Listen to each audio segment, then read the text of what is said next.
بسم الله الرحمن الرحيم. السلام عليكم ورحمة الله وبركاته. حبايبنا أبطال أولى ثانوي، النهارده إن شاء الله ولاد سنة سعيدة علينا بإذن الله. الأول ربنا يكرمنا يا رب إن شاء الله، وتبقى سنة كلها خير وسنة كلها نجاحات إن شاء الله بإذن الله. ومنهج أولى ثانوي بتاعنا منهج لذيذ وجميل، ما فيهوش أي حاجة يا ولاد. المنهج حلو وبيخلص بدري وبنراجع براحتنا إن شاء الله. بس زي ما اتفقنا كده إحنا محتاجين نبني إيه، سلمة سلمة مع بعض، فبالتالي محتاجين إن إحنا نبقى عارفين الدروس بتاعتنا بتتكلم عن إيه، باحل الأسئلة اللي المستر بيحلها معانا في الحصة نشتغلها مع بعض إن شاء الله. وأول لمّا أخلّص توقّف الفيديو وتحل لوحدك مرّة و2 و3 وربنا يكرمكم كلّكم يا شباب بأمر الله إن شاء الله. طبعًا إحنا عارفين نظامنا في المنصة يا ولاد، إن أنت إن شاء الله قبل كل محاضرة بتفتحها طبعًا لازم تبقى مسلِّم الhomework بتاعك، ولازم بتكون داخل الquiz بتاعنا على المنصة وناجح ومعدّي الscore اللي إحنا محددينه عشان تقدر تفتح المحاضرة بتاعتنا. المحاضرات بتاعتنا بتبقى سهلة ولذيذة، ما بنطوّلش عليك، ممكن تلاقي المحاضرة نُص ساعة، ساعة إلا ربع، ساعة maximum، وقايلين فيها كل حاجة إن شاء الله. تقدر توقّف الفيديو مرّة و2 و3 وتتفرّج على اللي أنت عايزه. أنا النهارده إن شاء الله يا ولاد هنبدأ بالالجبرا، وبالمناسبة أول درس عندنا ده مش درس عندي في المنهج بتاعي، بس هو درس أساسي طبعًا يعتبر كُلّه أسئلة تراكمية، ما فيهاش حاجة جديدة يعني يا ولاد، خلاص كُلّها أسئلة تراكمية، بس أنا هاحتاجها في المنهج بتاعي ابتداء إن شاء الله من الحصة الجاية. هابدأ أحتاج الكلام ده كُلّه بأمر الله ابتداء من الحصة الجاية. يبقى إحنا اتفقنا كده إن النهارده الحصة بتاعتنا دي مش حصة في المنهج بتاعنا، إحنا أول درس عندنا في الالجبرا بيتكلم على الcomplex number. أُمّال إحنا بنعمل إيه يا مستر النهارده؟ إحنا بنتكلم session تمهيدي كده يا شباب، خلاص هنقول فيه أهم النُقط اللي إحنا عاوزين نتكلم عليها إن شاء الله، واللي هتفيدني قدّام، بحيث لمّا ندخل قدّام نشتغل بقى في درس والتاني والتالت ما يتفاجئش إن أنا عندي حاجة أول مرّة أشوفها يا ولاد، تمام؟ أو ما عنديش خلفية عنها. طيب نبدأ كده بسم الله. طبعًا قبل ما نبدأ نشتغل، أول حاجة عاوزين نتكلم فيها معلش كده شوية نُقط معلش إحنا عارفينها من إيه، من أولى ابتدائي وتانية ابتدائي كده وأولى إعدادي وتانية إعدادي، كلام فارغ كده سهل، بس لازم تبقى عارفه. أولًا يا ولاد لمّا آجي أقول لك يعني إيه يا شباب algebraic term؟ يعني إيه يا شباب؟ ها، algebraic term ده يعني إيه؟ تمام؟ هاجي أقول لك كده the algebraic term. إيه الalgebraic term ده يا مستر؟ أو بيتكوّن من إيه يا مستر؟ والله الalgebraic term ده يا شباب زي ما أنتم عارفين هو بيتكوّن من إيه؟ من رقم ورمز، رقم ورمز. يعني إيه؟ أنا القلم ده مسميه X، أنا القلم ده سميته يا ولاد X، أنا رُحت المكتبة واشتريت 3 أقلام، فمش عاوز أكتب 3 أقلام، هاقوم قايل إيه؟ أنا اشتريت 3X، يبقى 3X ده إيه؟ 3 أقلام. طب جِبت إيه تاني من المكتبة؟ قُلت اشتري مسطرتين، طب المسطرة سميتها إيه؟ سميت المسطرة Y، يبقى 2Y ده 2 مسطرة، يبقى الY دي رمز المسطرة. طب السؤال يا حضرات، هو أنا ينفع أعمل 3 أقلام بلس 2 مسطرة؟ ينفع أعمل 3x بلس 2y هيدّي لنا إيه؟ 5 أقلام مسطرة، 5 مساطر مقلّمة؟ أكيد لأ. خلاص، يبقى ما ينفعش تعملوا بلس. ليه يا ولاد؟ لإن دول unlike term. دول إيه يا شباب؟ unlike term، ترمات غير متشابهة، فما ينفعش تعملوا بلس. صح الكلام؟ صح الكلام. طب واحد تاني سمّى الكراسة xy square، أهو اشترى كام؟ 4 كراسات xy باور 2، هو مزاجه كده، مسميه xy square، هو كيفه كده، عاوز يسمي الكراسة xy square يبقى 4 xy square. حلو كده؟ ده algebraic term، ده algebraic term، ده اسمه algebraic term. طيب زي ما في الalgebraic term قلنا في إيه؟ في عندي يا أولاد الalgebraic إيه؟ أيوه يا مستر، ها، الalgebraic expression يا شباب. خلاص زي ما في algebraic term في عندي حاجة اسمها algebraic إيه؟ expression. زي إيه يا مستر؟ أقول لحضرتك، أنا رُحت المكتبة اشتريت 3 أقلام وبعدين 4 كراسات وبعدين أو 4 مساطر وبعدين 5 كراسات، الكراسة أنا مسميها XY square، يبقى بلس بلس بلس. حلو الكلام؟ طيب بعد ما طلعت من باب المكتبة اتفاجئت إن أنا إيه؟ أنا جايب 3 أقلام، ماشي، هارجع أشتري الحاجة بتغلى، لمّا أرجع أشتري لي 5 أقلام تاني زيادة ينفعوني طول السنة، أهو 5 5 أقلام يبقى 5 إيه؟ X. حلو. 4 مساطر كتير، أنا هارجّع 2 يبقى minus 2y، واجيب لي بقى 3 كراسات زيادة يبقى بلس 3xy square. أهو اللي قدّام حضرتك ده بنسميه algebraic expression. يبقى الalgebraic expression ده عبارة عن إيه يا شباب؟ عبارة عن إن أنا جبت شوية ترمات ربطتها مع بعض ببلس وماينس. حلو الكلام؟ تمام يا مستر. أنا جبت إيه يا أولاد؟ شوية ترمات ربطناهم مع بعض ببلس وإيه يا أولاد؟ ببلس وماينس. إيه اللي معاك هنا؟ 3x وادي 5x. طب 3x بلس 5x equals كام؟ 8x. يعني ايه يا مستر؟ اهو اشتريت 3 اقلام واشتريت 5 اقلام، يبقى انا اشتريت ايه؟ 8 اقلام. حلو كده؟ ينفع تعمل بلس ولا اقول 8 اقلام باور 2 تبقى خايب، يبقى 3 اقلام وخمس اقلام 8 اقلام، مش هقول 8 اقلام باور 2. طب ايه تاني يا مستر؟ معايا 4 واي ورجعت 2 واي، اربع مساطر نقصت منهم 2، يبقى اتبقى معايا كام؟ 2 واي. طب ايه كمان؟ عندي خمس كراسات وعندي هنا ثلاث كراسات. طب خمس كراسات وثلاث كراسات يبقى انا معايا ايه يا اولاد؟ 8 كراسات يا اولاد. 8 اكس واي سكوير، يبقى 8 اكس بلس 2 واي بلس 8 اكس واي. ايه يا شباب؟ 8 اكس واي سكوير. يبقى الالجبريك اكسبريشن قدرت اعمل له يا اولاد، اعمل له سمبليفاي. حلو الكلام. طب كان ايه تاني يا مستر؟ معلش عاوز تتكلم فيه حاجات اساسيات يا اولاد. ما ينفعش اخد الجبرا وانا مش فاهم الكلام ده. انا عارف ان انتوا كلكم ناس محترمه والكلام ده حافظينه عن ظهر قلب، بس معلش اهو الايه لما اشوفه مره واثنين وثلاثه اكيد انا اللي مستفيد. طب ايه تاني يا مستر بعد اذنك؟ المالتبلاينج يا شباب.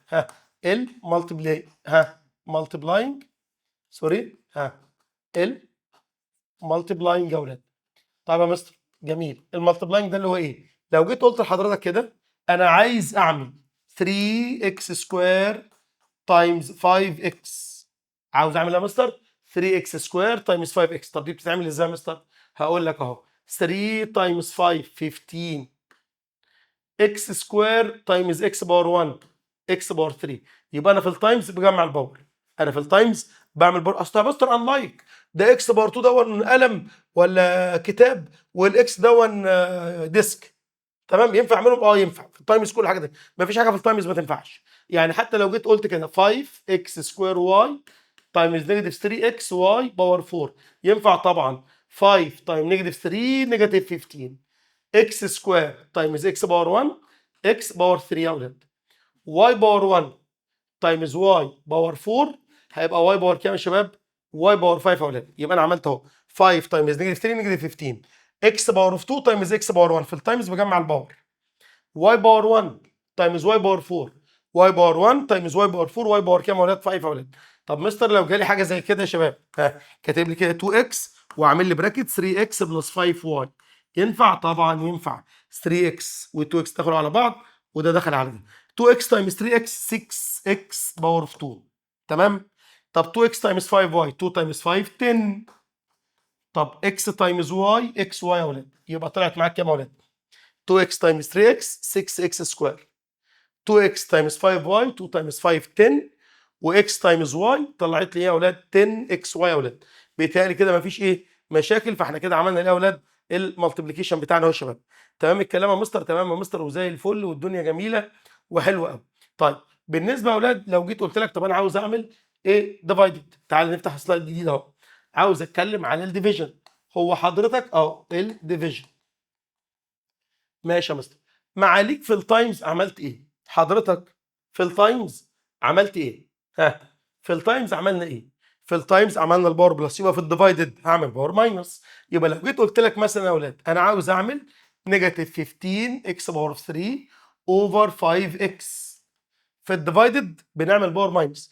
نيجاتيف 15 ديفايدد 5 نيجاتيف 3.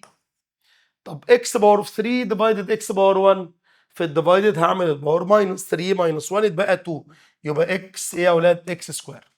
حلو الكلام. طيب لو جيت قلت لك كده طب بعمل اكسبريشن، او مثلا جيت قلت لك نيجاتيف 21 اكس باور 4 واي باور 3 زد 7 اكس واي سكوير، هيطلع يا اولاد نيجاتيف 21 ديفايدد 7 نيجاتيف 3.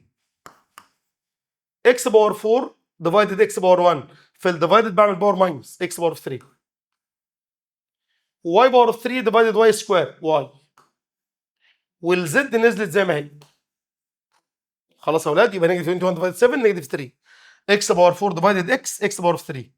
واي باور 3 ديفايدد واي سكوير واي. زد ديفايدد مفيش الهوا، فضل زد زي ايه يا اولاد ما هو. طب مستر لو جالي اكسبريشن يا اولاد ديفايدد تيرم، يعني لو جيت قلت لحضراتكم كده عاوز اعمل مثلا 10 اكس باور 2 بلس 5 اكس باور 3 بلس او ماينس بقى نخليها واحده ماينس 20 اكس باور 4 اوفر 5 اكس.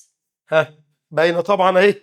خلاص بتعمل ايه لما يكون عندي اكسبريشن يا شباب معمول ديفايدد باي ترم واحد؟ اكسبريشن يا اولاد ديفايد ترم واحد. عارفين بنعمل ايه؟ بنعمل ايه يا مستر؟ باخد كل ترم من ترمات الاكسبريشن دي يتعمل ديفايد الترم اللي معاه. هاخد كل ترم من ترمات الاكسبريشن يتعمل ديفايد مين يا اولاد؟ الترم اللي معايا. دي اللي احنا كنا بنسميها زي الديستريبيوتيف كده. تمام؟ يبقى انا بعمل ايه؟ اوعى بقى تقول لي اعمل ده مع ده. طب هل ينفع اعمل دول بلس يا مستر؟ يا بابا حرام عليك. ينفع اعمل حاجه اكس باور 2 مع حاجه اكس باور 3؟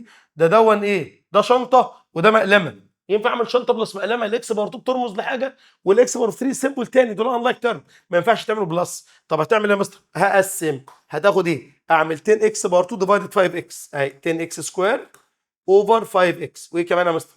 5 اكس باور 3 اوفر 5 اكس، والبوزيتيف معاك بلس 5 اكس باور 3 اوفر 5 اكس ماينس ايه كمان؟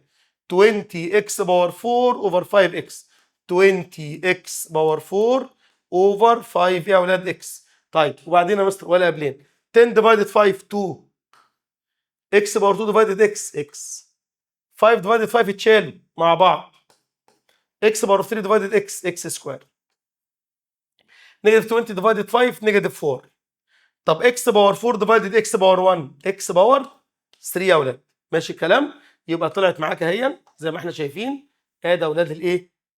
النتيجه بتاعتنا او الفاينل ريزلت بتاعتنا. طبعا مش لازم اعمل التوزيعه دي، انت على طول تعمل ده ديفايدد ده بلس، ده اوفر ده ماينس ده اوفر ده يا اولاد، وكده تبقى الدنيا بتاعتك ايه؟ خلصت وتمام وزي الفل. طيب ايه تاني يا مستر عاوز تتكلم عليه؟ هستاذنكم برضو عاوزين نتكلم على نقطه صغيره كده اللي هي حته ايه يا اولاد؟ السولفنج او السوليوشن سيت. طبعا الاول محتاجين نتكلم على السيتس اوف نمبرز، مجموعات الاعداد. خلاص؟ حاجه اساسيه، لان انت السنه ده يا اولاد هيتضاف عندنا معلومه جديده في ست جديده من السيتس اوف نمبرز هتبدا تدخل معانا في اللعبه. يعني ايه يا مستر؟ هقول لحضرتك حالا. بص يا سيدي، اولا كان اول حاجه عندي السيت اوف ايه؟ ان. مين الان دي؟ اللي هي السيت اوف ناتشورال نمبرز. هي ايه يا مستر الناتشورال نمبرز؟ ها، الارقام البوزيتيف كلها بلس الزيرو. يبقى الزيرو وال1 وال2 وال3 وال4 وال5 وال6 اند سو اون. ده الناتشورال. ايه تاني يا مستر؟ الزد اللي هي السيت اوف انجرز. ايه الانجرز؟ خد بالك ان زيرو ناتشورال. الان اللي هي الناتشورال يا شباب، ناتشورال نمبرز. مستر ما كانش فيها زيرو، لا بل ما فيها زيرو الكاونتنج. الكاونتنج 1 2 3 4 اند سو اون. الزد، ايه الزد يا مستر؟ عندي اولاد في الزد الزيرو في النص، على يمينك الارقام البوزيتيف وعلى شمالك الارقام اللي يا اولاد؟ الارقام النيجاتيف. يبقى الزيرو في النص اهو 1 2 3 4 نيجاتيف 1 نيجاتيف 2 نيجاتيف 3 نيجاتيف 4 اند سو اون. طيب ثلاثة، اتكلمنا عن الناتشورال، اتكلمنا عن الانجرز. الكيو، مين الكيو دي يا مستر؟ اللي هي راشونال. مستر مين الراشونال يا مستر؟ الفراكشنز يا حضرات. الراشونال نمبرز اللي هم مين يا اولاد؟ اللي هم الفراكشنز يا اولاد. يعني لما اجي اقول لك هاف 3 اوفر 4 نيجاتيف 7 اوفر 5، كل دي 8. طب ايه ال 8؟ 8 دي كانها 8 اوفر 1، ما هي فراكشن. خلاص؟ يعني الان كلها جوه الزد، صح؟ والزد كلها جوه الكيو. الان يا اولاد سبست تو زد، والزد يا اولاد سبست من مين؟ من الكيو يا اولاد. ماشي؟ لان اي حاجه هنا اعملها اوفر 1 بقت ايه يا اولاد؟ بقت راشونال نمبر. طيب 4 4 عندي كيو داش، ده الراشونال. ايه الراشونال يا اولاد؟ الراشونال يا اولاد اللي هم السكوير روتس والكيوبيك روتس اللي ما لهمش فاليوز. روت 7 كيوبيك روت 11 روت 17 كيوبيك روت 5، الروتس اللي مالهاش فاليو. طب يا مستر لو جينا قلنا روت 9، لا يا محترم، ال 9 ليها روت 3، ها، تبع الان وتبع الزد وتبع كيو وتبع كل حاجه بابا. خلاص؟ طب يا مستر كان في حاجه كده اخيره اسمها السيت اوف ايوه اوف ايه؟ ار، اللي هي الار دي اليمين، ريل نمبرز. ريل. خلاص؟ ريل نمبرز يا ولاد. طب ايه الار يا مستر؟ هي السيت اوف ريل نمبرز. الار، ها، اللي هي سيت اوف ايه يا ولاد؟ سيت اوف ريل نمبرز، كل اللي على البورد، كل ده، كل ده. طب يا مستر يعني ايه؟ يعني كيو يونيون الكيو داش. طب ما يا سلام، ما انت قلت لي كل ده وما فيهاش، ما فيهاش ان وما فيهاش زد. مش احنا قلنا يا ابني كل الان جوه الزد وكل الزد جوه الكيو؟ فانت لما تكتب لي كيو ما كتبت لي الزد والان بالمره، لان اي واحد من دول اقدر اعمله اوفر 1. اي واحد من دول اقدر اعمله اوفر 1 واطلع عليه يا اولاد العدد بتاعنا او السيتس بتاعتنا يا اولاد. تمام يا شباب؟ تمام يا مستر. طيب ايه يا مستر تاني؟ هنتكلم بقى دلوقتي يا اولاد على السولفنج ايكويشنز بعد اذن حضرتك. تمام؟ يمكن ده اول حاجه هتقابلنا في المنهج بتاعنا. طيب لما كان يجي لي ايكويشن بالمنظر ده ثالثه اعدادي ترم تاني، ما لحقناش ننسى ايكويشن ax باور 2 بلس bx بلس c ايكوال 0، دي كنا بنسميها ايكويشن فروم ذا سكند ديجري. طب انت عاوز ايه؟ هو بيقول لي solving the quadratic equation by factorization. انا عاوز احلها بالفاكتورايزيشن. انا عايز احلها بالايه يا اولاد؟ بالفاكتورايزيشن. طب يا مستر اتفضل، هحلها ازاي يا مستر؟ بالفاكتورايزيشن. هقول لحضرتك حالا اهو. بص يا سيدي، بنعمل ايه؟ تعالى كده نمسح تاني كده اهو، هنعمل شيفت اي سي، مسحنا كله اهو او اون قفلنا الاله. هتعمل ايه يا اولاد؟ ركز بقى كده معايا. عشان احل ايكويشن فروم سكند ديجري باي يوزنج فاكتورايزيشن، باستخدام ايه يا اولاد؟ باستخدام الفاكتورايز. هتعمل ايه يا مستر؟ هعمل يا مستر زي ما انت شايف كده، نمسح ده زي ما قلنا. هنعمل يا مستر مود اون، انا قفلت الاله. طيب نعمل كده اهو، شيفت اي سي، شيفت اي سي، نقفل كده يا اولاد. ماشي. طيب عملت ايه يا اولاد؟ اهو شيفت، هدوس شيفت، يطلع لي ايه لما ادوس شيفت؟ انا طبعا هبدا اعمل ماشي، نقفل بس الاله كده التاني، نقفل كان موجود عليها دون.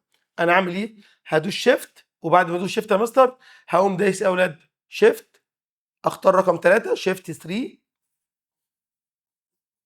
مود 3 5. ماشي يا اولاد؟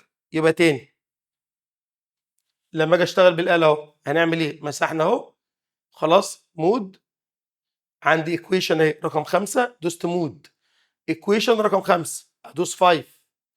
طب انت عاوز انهي ايكويشن؟ رقم 3 اكس سكوير، يبقى سكند ديجري، اختار رقم 3.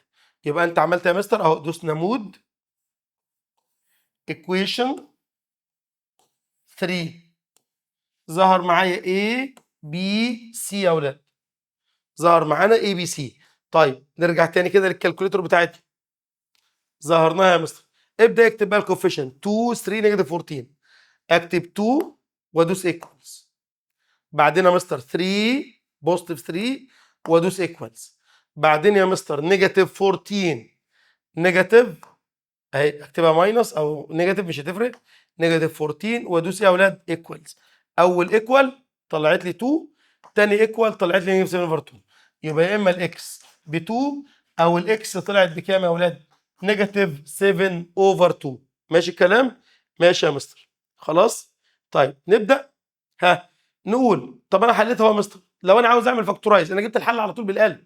طب لو انا عاوز اعمل فاكتورايز بتاع تاني اعدادي، ايه الفاكتورايز ده؟ اللي هي الاقواس. انا جيت كتبت اهو اكس ايكوال 2، الاله اهي طلعت لي الحاجتين دول يا مستر. ماشي. طب لو سي مثلا انا عاوز اعمل يعني بقى بعمل الستبس بتاعتي، اجيب البراكتس ازاي بتاعت الفاكتورايز؟ فاكرين يا اولاد في ثانيه اعدادي كنت بعمل ايه؟ لما اقول لك الاكس ايكوالز 2 هعدي 2 قدام، لما تعدي نغير الساين يبقى اكس ماينس 2. طب وبعدين يا مستر نفس الكلام، هعدي نيجاتيف 7 هنا بقت اكس بلس 7، واطلع ال 2 جنب الاكس يبقى 2 اكس بلس 7. خلاص يا اولاد؟ عديت نيجاتيف 7 اكس بلس 7 و2 احطها قدام الاكس يبقى 2 اكس بلس 7، يبقى 2 اكس بلس 7. حلو. يبقى سولوشن ست المفروض بعمل ايه؟ لما يكون عندك 2 براكت ايكوال 0، يا اما الفيرست براكت ايكوال 0 يا اما السكند براكت هو اللي ايكوال زي اولاد 0. هنا الاكس ايكوالز 2 وهنا الاكس تطلع كام؟ طبعا عدينا 7 نيجاتيف 7 و2 اكس قاعد اوفر 2 اوفر 2 ده اتشال مع ده، يبقى الاكس طلع لي كام يا اولاد؟ نيجاتيف 7 اوفر 2. يبقى السوليوشن سيت بتاعتي 2 اند نيجاتيف 7 اوفر 2. ماشي الكلام؟ طيب تعال نبص اللي بعده، بيقول لي برضه find the solution set of each of the following equations. طب انا اعمل ايه؟ على طول بقى اشتغل بالايه؟ بالاله زي ما اتفقنا كده على طول. انا هقوم شغال بالايه يا اولاد؟ بالاله بتاعتي. ماشي الكلام؟ ماشي يا مستر. طب اشتغلت بالكالكوليتر يا شباب. ماشي الكلام؟ هتكتب إيه يا مستر دلوقتي المره دي؟ يلا. نفس الكلام، هنعمل مود ايكويشن 5 ax سكوير 3، مود ايكويشن 3. هبدا داخل الكوفيشن، اكس سكوير قدامه كام؟ 1. اكس سكوير قدامه كام؟ 1، اقوم كاتب 1 ايكوال نيجاتيف 5 ايكوالز نيجاتيف 6. معايا يا اولاد اهو، نيجاتيف 6 ايكوالز. دوسنا ايكوال مرتين، اول مره الاكس ب 6، تاني مره الاكس طلعت كام يا اولاد؟ نيجاتيف 1. معلش مسحناها بقى. طب لو انت عاوزها اقواس، خلاص احنا قلنا اهو الاكس ب 6 والاكس بنيجاتيف 1، انا جبت الحل بتاعه. لو انت عاوز تعمل لها يعني بقى بتعمل فاكتورايز، مش هحتاج اعمل فاكتورايز بالمناسبه. يبقى الفيرست براكت اكس ماينس 6، السكند براكت اكس بلس 1. لو الاكس ماينس 6 بزيرو يبقى الاكس ايكوالز 6 يا اولاد. لو الاكس بلس 1 زيرو يبقى الاكس ايكوالز كام؟ نيجاتيف 1. يبقى ده السوليوشن سيت بتاعتي اللي هي كام؟ 6 اند نيجاتيف 1. يهمني حاجه بس معلومه كده تبقوا عارفينها، كل قوس من الاثنين دول اسمه فاكتور اوف ذا ايكويشن، فاكتور اوف ذا اكسبريشن. مش ده تايمز ده يطلع لك ده؟ اه يا مستر. يبقى كل قوس من الاثنين اسمه فاكتور يا اولاد. طب الاكس ايكوال 6 والاكس ايكوال نيجاتيف 1 دول الروتس. الاكس ايكوال 6 والاكس ايكوال نيجاتيف 1 دول مين يا اولاد؟ دول الروتس يا مستر. يبقى دول الروتس يا مستر. حلو الكلام. اكس ايكوال 6 اكس ايكوال نيجاتيف 1 دول مين يا شباب؟ بعيد تاني مستر، دول اسمهم التو روتس اوف ذا كوادراتيك ايه؟ ايكويشن يا اولاد. خلاص يبقى ال 6 والنيجاتيف 1 بنقول عليهم اسمهم يا اولاد ذا تو روتس. طب حاجه زي كده مود ايكويشن 3، هكتب 2 وادوس ايكوال 7 وايكوال، مفيش فري تيرم، اكتب 0 وادوس ايكوالز. او هي الموضوع سهل، لو اخدنا الاكس كومن فاكتور يا اولاد 2x باور 2 ديفايدد اكس يبقى 2x يا مستر. طب 7x ديفايدد اكس من غير كالكوليتر اهو 7 ايكوال 0. حاجتين تايمز بعض ايكوال 0، الاكس معموله تايمز البراكت، يبقى اما الاكس ب 0 يا اولاد، او ان 2x بلس 7 هي اللي ايكوال 0. هودي ال 7 الناحيه الثانيه يبقى 2x نيجاتيف 7. خلاص يا اولاد 2x نيجاتيف 7، عملت ديفايد 2 في الجنبين ده مع ده يبقى الاكس ايكوالز كام؟ نيجاتيف 7 اوفر 2. يبقى السوليوشن سيت هتبقى 0 ونيجاتيف 7 اوفر 2.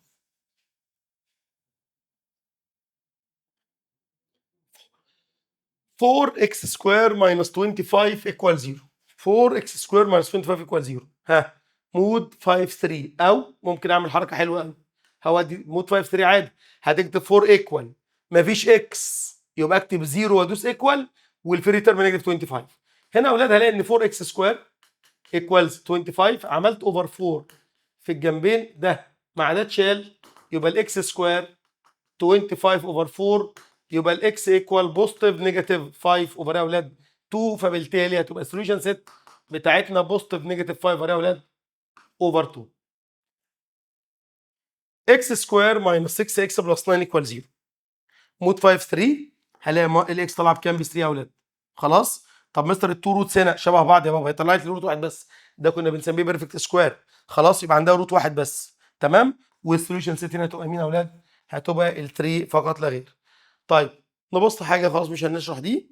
طب حاجه زي كده لازم اعدل 4 اكس قدام، اكس سكوير ماينس 4 اكس بلس 5 ايكوال 0، وبرده مود ايكويشن 3 واشتغل يا شباب. خلاص كده مستر. طب انا عملت مود ايكويشن 3 طلعت لي حاجات غريبه، اما تطلع حاجات غريبه هو ايه المشكله؟ يعني انا دلوقتي طلعت لي حاجه فيها روت، سي مثلا انا جيت عملت كده اهو، بص كده معايا اهو، دوسنا كده اهو برضو اهو، عملنا مود ها ايكويشن، اخترنا ايكويشن رقم 5 مود 5 3 لانها سكند ديجري. اكتب الكوفيشنز ها 1 وادوس ايكوالز، نيجاتيف 1 نيجاتيف 4 وادوس ايكوال 5 وادوس ايكوالز، يبقى 1 وادوس ايه؟ اسف ها 1 هندوس ايه؟ ايكوالز، بعدين يا مستر نيجاتيف 4 ادوس ايكوالز، اخيرا 5 وادوس يا اولاد ايكوالز اهو. طب اول ايكوال 2 بلس اي، الله. طب تاني ايكوالز 2 ماينس اي، الكلام ده يعني ايه يا مستر؟ يعني سوليوشن سيت فاي. اول لما تلمح الاجابه بتاعتك فيها طلعت فيها الاي ده الايميجينري، ده اول درس هناخده في المنهج بتاعنا. انا اللي يهمني سوليوشن سيت، لو طلع لك اي وانا بقول لك فاين سوليوشن سيت ان ار، ان ار ليست اوف ريل نمبرز، الريل نمبرز ما فيهاش الاي ده. طب مستر مين الاي ده؟ هتعرفه بقى الحصه الجايه، ده اول درس في منهجك يا اولاد. خلاص هنا جاست طلع لي اي اكتب انا فاي على طول. طيب ايه تاني يا مستر؟ تعال نبص كده يا اولاد. لو جالي حاجه زي كده مثلا يا اولاد اكس ماينس 5 اكس ايكوال 3، هيقابلني كتير قوي، مش هيجي لك سوليوشن سيت، انما يجي يطلب منك سم اوف روتس برودكت اوف روتس، هيطلب مني شغل تاني، بس انا عاوز اعرف اتعامل معاه ازاي. لو انا بحل مساله يا اولاد لقيت عندي اكس في الدينومينيتور، بتعامل معاها ازاي؟ امسك المساله كلها اعملها تايمز اكس. المساله بتاعتي كلها تتعمل تايمز اكس، يبقى ده تايم اكس تايمز اكس تايمز اكس، بمعنى اكس تايمز اكس اكس باور اوف 2، اكس تايمز نيجاتيف 5 اوفر اكس نيجاتيف 5. تاني اكس تايمز اكس اكس سكوير، اكس تايمز نيجاتيف 5 اوفر اكس هتشيلوا مع بعض بيبقى نيجاتيف 5، اكس تايمز 3 3 اكس اوت. عدي الناحيه الثانيه يبقى اكس سكوير ماينس 3 اكس ماينس 5 ايكوالز يا اولاد 0. تيجي نفتح الاله كده، تعالى يلا نفتح الاله بتاعتنا نشوف كده ايه اللي ظهر معانا يا شباب. طيب ننزل تحت كده. طيب بص يا معايا، لما اجي اشتغل هنيجي ندوس كده اهو، ادي تاني مود 5 3، اكتب 1 ايكوالز 1 ايكوال نيجاتيف 3 ادوس ايكوالز نيجاتيف 5 ادوس ايكوالز. اول ايكوال ده عادي بقى 3 بلس روت 29 اوفر 2، تاني ايكوال 3 ماينس روت 29 اوفر 2، يبقى 3 بلس روت 29 اوفر 2 و 3 ماينس روت 29 اوفر 2. مستر هو ده سوليوشن سيت؟ اه يا بابا. الله بس فيها ارقام يا محترم، ريل نمبرز. روت 20 هي فيها اي، ده ريل نمبر مش ده الراشونال، مش ده الراشونال. ما هي دي اللي كانت بتطلع لك من الجنرال فورمولا السنه اللي فاتت يا محترم. خلاص كده دي اللي كانت بتطلع لي منين يا اولاد؟ من الجنرال ايه؟ الجنرال فورمولا بتاعتنا يا شباب. صح كده يا مستر؟ صح يا مستر. طيب تعالى نبص على السلايد اللي بعده. بيقول لي الجرافيكال سوليوشن. طبعا برضو انا عاوز اقول لك على حاجه، لما اجي احل سؤال زي ده من غير آلة حاسبه، لو انا اتطلب مني الجنرال فورمولا يا اولاد افكرك بيها، ax سكوير بلس bx بلس c ايكوال 0. ده شكل الكوادراتيك ايكويشن يا اولاد اللي هي فروم سكند ديجري. كان عندي الجنرال فورمولا x ايكوالز نيجاتيف b بوزيتيف نيجاتيف روت b باور اوف 2 ماينس 4 تايمز a تايمز c اوفر 2 تايمز a. يبقى الاكس ايكوالز نيجاتيف بي بوزيتيف نيجاتيف روت بي سكوير ماينس 4 اي سي اوفر 2 تايمز ايه يا ولاد. هقسم الصفحه بتاعتي نصين. مره الاكس ايكوال نيجاتيف بي بلس روت بي سكوير ماينس 4 اي سي، ومره يا ولاد تاني هكتب اكس ايكوالز نيجاتيف بي ماينس روت بي سكوير ماينس 4 اي سي اوفر 2 تايمز مين يا ولاد؟ 2 تايمز ايه يا ولاد؟ طيب ده كده 2 روتس ماشي يا مستر. طب لو هطبق الكلام ده هنا، هي فين الايه؟ لو انا عاوز احل دي بالجنرال فورمولا، فين الايه؟ الايه اللي قدام الاكس سكوير يبقى الايه ايكوال 1. طب فين البي؟ كوفيشنت الاكس نيجاتيف 3. طب فين السي؟ الترم الفري فروم اكس، يبقى السي ايكوال زي ولاد نيجاتيف 5. هقسم الصفحه بتاعتي نصين. مره هقول الاكس ايكوالز نيجاتيف بي نيجاتيف 3 3 بلس روت بي سكوير ماينس 4 تايمز الاي 1 والسي نيجاتيف 5 اوفر 2 تايمز ايه اللي هي 2 تايمز 1.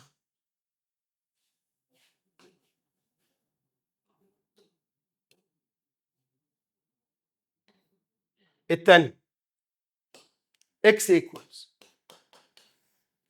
بدل بلس تبقى ايه؟ ماينس 3 ماينس روت نيجاتيف 3 سكوير ماينس 4 1 نيجاتيف 5 2 تايمز 1 يا اولاد، وطلعنا الحل هيطلع لك نفس الايه؟ الاجابات دي. خلاص نخلي بالنا لازم البي تتحط بين قوسين، لازم ده لو قال لك ايه؟ الجنرال ايه؟ استخدم الجنرال ايه يا اولاد؟ فورمولا. خلي بالنا بقى من اخينا ده. بصوا شايفين ده؟ ده كارثه. ده شايفينه؟ انا من بعد الدرس الجاي في الالجبرا الثلاث دروس اللي متبقيين في يونت 1 في الالجبرا كلهم معتمدين على اخينا ده. يونت 2 كلها معتمده على اخينا ده في الاشاره الساين بتاعت السكند ايه؟ الفانكشن فروم سكند ديجري. فمن النقط المهمه جدا جدا جدا الجنرال فورمولا انك تعرفها النهارده يا اولاد. طب الجرافيكال ريبريزنتيشن اللي هو الكيرف ده شغل بتاعك بتاع ثالثه اعدادي، هنشرحه سريعا كده. هو ايه المقصود بالسولفنج ايكويشن؟ هو انا ايه التو روتس اللي انت بتجيبهم دول؟ الروتس يا اولاد هي البوينت اوف انترسكشن مع الاكس اكس. خلاص؟ يعني انا لو عندي ايكويشن كده اكس سكوير minus 5x minus 6 equals 0. عملت مود 5 3 لقيت مره الاكس طالعه 6 ومره اكس طالعه نيجاتيف 1. ايه يا مستر النيجاتيف 1 و6 دي؟ اللي هم دول اهو البوينت اوف انترسكشن، ده نيجاتيف 1 وده مين يا اولاد؟ وده 6.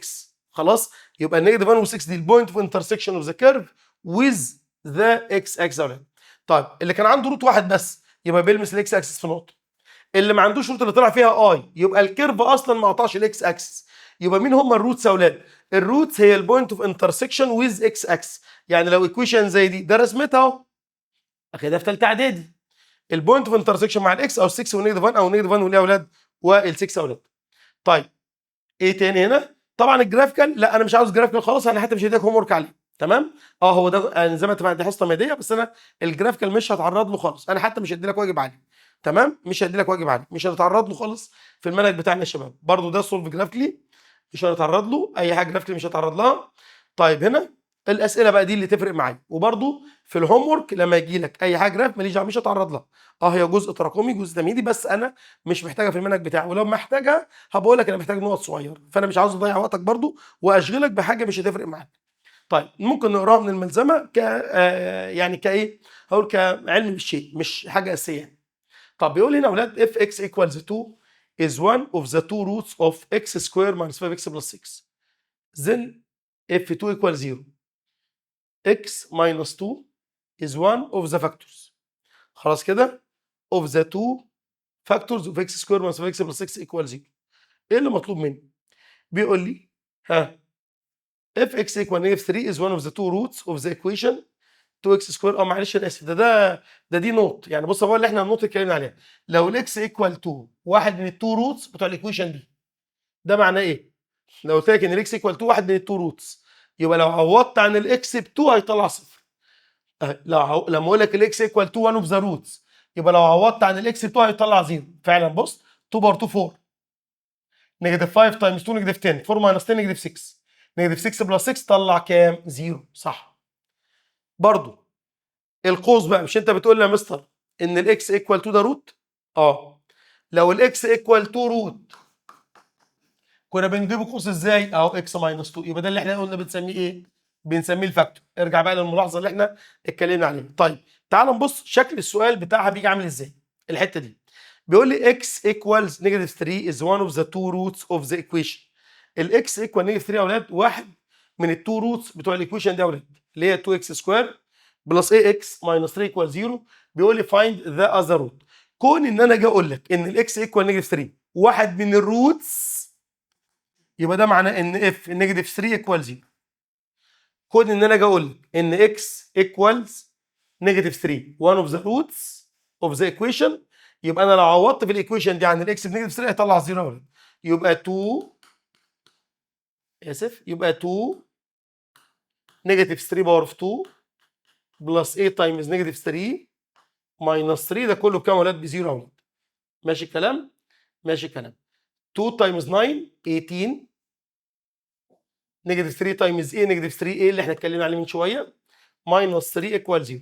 ما ليش حد محترم يقول لي يا مستر انا هعمل 18 ماينس 3 15. غلط يا بيه. ليه؟ ده 3 ايه، لو دي 18 ايه تتعمل ماينس 3 ايه. خلي بالك احنا ثانوي بقى ما ينفعش اغلط في حاجه زي كده. 18 ماينس 3 15 ايه غلط. طب هتعمل ايه؟ هسيب النيجاتيف 3 ايه زي ما هي. طب 18 ماينس 3 بوزيتيف 15 ايكوال 0 وادي ال 15 الناحيه الثانيه. يبقى انا عندي اولاد نيجاتيف 3 ايه ايكوال نيجاتيف 15. هعمل هنا ديفايد باي نيجاتيف 3 ديفايدد باي نيجاتيف 3. لقينا منها ان الايه طالعه بكام يا شباب؟ الايه ايكوال 5. طيب الاف 5 يبقى الايكويشن بتاعتي هتكون مين يا اولاد؟ هتكون 2 اكس سكوير بلس اي اكس. الاي 5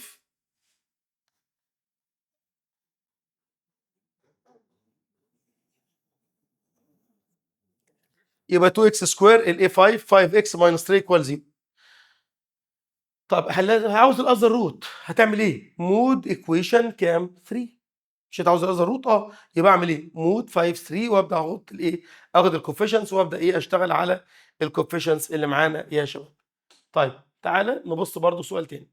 x equal negative 4 is one of the two roots of the equation اللي قدامك دي تقول لي find the value of a and the other root. نفس الكلام لما تقول لي الاكس ايكوال نيجاتيف 4 از روت، ده معناه ايه؟ ان الاف نيجاتيف 4 ايكوال 0.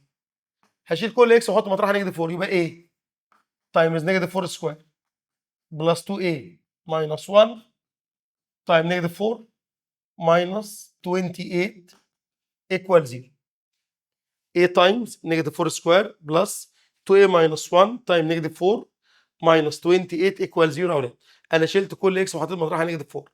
نيجاتيف 4 بار 2 16 تايمز a 16a. النيجاتيف 4 لازم في البراكت، يبقى النيجاتيف 4 معمول تايمز كل اللي جوه البراكت. نيجاتيف 4 تايمز 2 نيجاتيف 8a. نيجاتيف 4 تايمز نيجاتيف 1 بوزيتيف 4 minus 28 equal 0.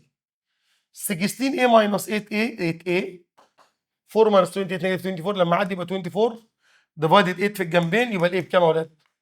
يبقى الايه ايكوال 3. حلو. الايه ب 3، يبقى انا عندنا يا اولاد 3 اكس سكوير 2 تايمز 3 6 minus 1 5 اكس minus 28 ايكوال كام يا اولاد؟ ايكوال 0 يا اولاد. ماشي الكلام؟ طب عاوز الاذر روت، افتح الاله بقى بتاعتك مود 5 3 واشتغل. عرفت تتعامل ازاي؟ تعال نبص السؤال ده. if x minus 3 is a factor of x square plus kx minus 15 find the other factor. هو ايه الفاكتور ده؟ فاكرين؟ نرجع للنوت بقى بتاعتنا. لما قلنا الفاكتور ده لما اخده اخليه ايكوال 0 بطلع منه مين روت. يبقى لو ادالك اكسبريشن قال لحضرتك ان الاكسبريشن دون از ا ايه؟ از ا فاكتور. يعني ايه فاكتور؟ هقول له let x minus 3 equal 0. يبقى الاكس ايكوالز كام يا ولاد؟ 3 از ايه؟ از ا روت. يبقى الفاكتور لو تساوي بزيرو يطلع روت. الفاكتور لو تساوي بزيرو يطلع روت. اكس سكوير كي تايم 3 3k minus 15 equal 0 بس 4. 3 باور 2 9 9 بلس 3k minus 15 ده مين يا اولاد؟ 3k 9 minus 15 نيجاتيف 6.